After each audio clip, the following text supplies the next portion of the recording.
Hello and welcome back to Seaside Garage and the Mercedes-Benz 300 turbo diesel. I'm going to do that compression test on this engine now because I now have a new compression gauge because the old one was crap. It was actually brand new, the old one, but it was missing a non-return valve in this part of the compression gauge, which is a problem. Now I should be ready to do a real compression test. I hopefully, because this is angled a little bit different than the old ones, I think I might be able to just use the glow plug to test all of them. I really hope that, otherwise I will have to take out the injectors, but if I want to do that, I think I will have to make a special wrench or a socket, a long socket to take them out with. Very annoyingly, the compression test needs to be done, advised to be done on a hot engine to get the most correct reading. That is really annoying because that means you have to work a bit quickly, which I don't like. But what I'm going to do now, it's hot. I'm just going to rip out all of the glow plugs and then try to fit this. So be back when that is done. And I'm doing this even though the last video was about the gearbox that is really not working. But if this engine is good, then I got a little bit more hope and a bigger desire to try to fix this. So let's find out. A short while later, I have removed all glow plugs and the injector lines. I think I can get to all of them with this new tool. So that's nice. Let's see. Cylinder number 1. The engine is still hot. Let's get to work. Let's crank it.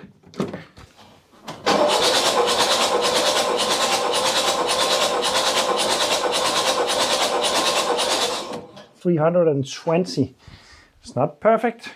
We can work with that. Let's try the next one. And 320 is maybe not that high, but considering that the camshaft is worn, it could actually be the reason. Even though the valve clearance might be right, and I haven't checked, but it's gotta have been set when the engine was rebuilt, and it's not that many kilometers ago at least.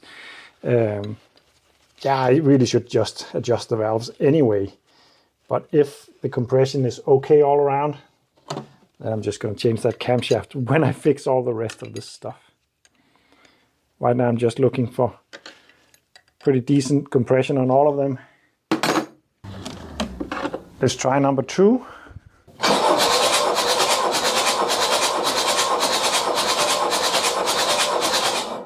$310. Let's try number 3.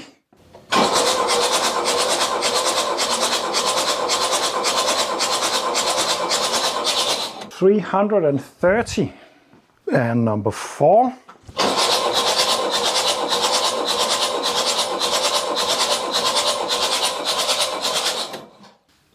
$350, just below.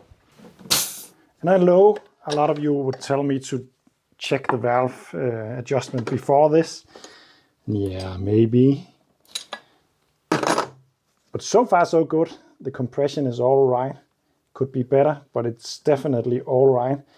And with a new camshaft, because it is worn, correct valve adjustment, I expect this to be higher. Doesn't help a lot if the gearbox doesn't work though, but I really, really, really like this car, and right now I am trying to find things that are good and makes it worthwhile to try to save this, because this is just rough in so many. This is just so rough in so many areas, and it's always nice to just find some good things, so everything is not crap. Let's go ahead and check the last one.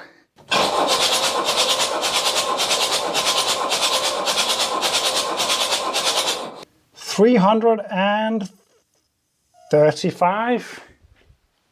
Yeah. So here we got the readings. 320 on the first one, 310 on the next, 30, 45 and 35. This one is a bit too low, but overall they are on the low end of the acceptable scale. You don't want to go below 300. You would like to be at around 400. So it's not perfect, but it is telling me that there is life in this engine for sure. Also, I haven't even touched the valves, and they could be wrong, of course. And if they are, the readings will be very different. So I think that this is a good sign. I just want to show you what I have been talking about on this engine, about the camshaft. Remember, this engine should be rebuilt back in 2019. I am not really sure how much was rebuilt, but new pistons was fitted at least. The engine has been running with very low amount of oil, and also I think very old oil, so that rebuild is not that much worth now, but still it's better than, than nothing. But take a look at the cam lobe down there. You will see that it is very, very worn. So I would like to change that at one point. And they were not changed when the car was, or when the engine was rebuilt.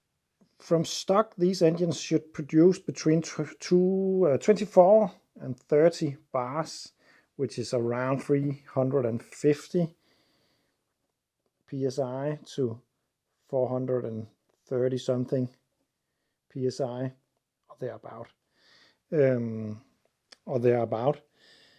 That is a completely new engine, and the minimum is 20 bar, which is around 290 psi. So the good thing is that none of my cylinders, that none of my readings are below 290. This one is a little bit close though, but they are within acceptable range. And also the difference between them are not too much. You don't want to see a lot of difference. I think it's 10% on a diesel. And I quickly head math tells me that this is within those percent.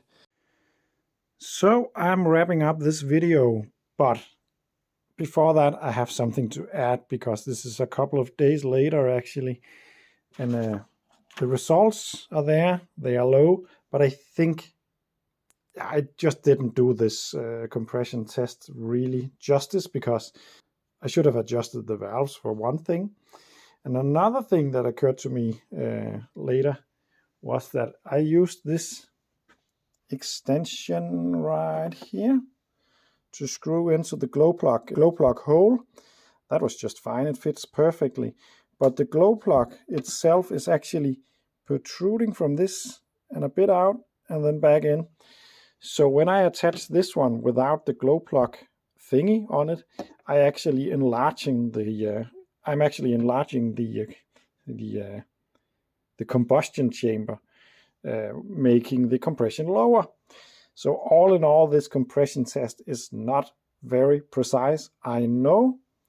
What is nice is to see that the compression figures is actually within what is acceptable. It's not completely worn out according to this. That's nice. But I think in reality it is way higher than this. I think we are way higher actually, with a good valve adjustment and with maybe just using the injector part of it instead, that actually doesn't alter the size of the combustion chamber. And as you can see, this is a couple of days later, because I'm actually working on the XM, and then suddenly it occurred to me that there was an issue with those glow plug thingies. Anyway, back to the video. All I know now is that this car, this engine, is within spec. The oil pressure is all right.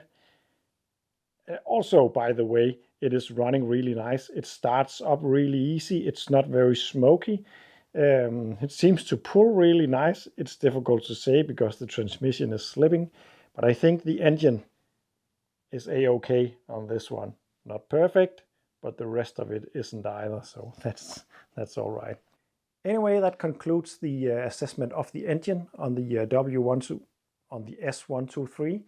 The next step on this one is for sure to find out if I can find a gearbox. I really don't want to rebuild the one right now because I want to use this car, so it could be nice to find a replacement. It's also a possibility to convert it to a manual. I am thinking about that solution also, but we'll just have to see. Anyway, thank you for watching and see you in the next one.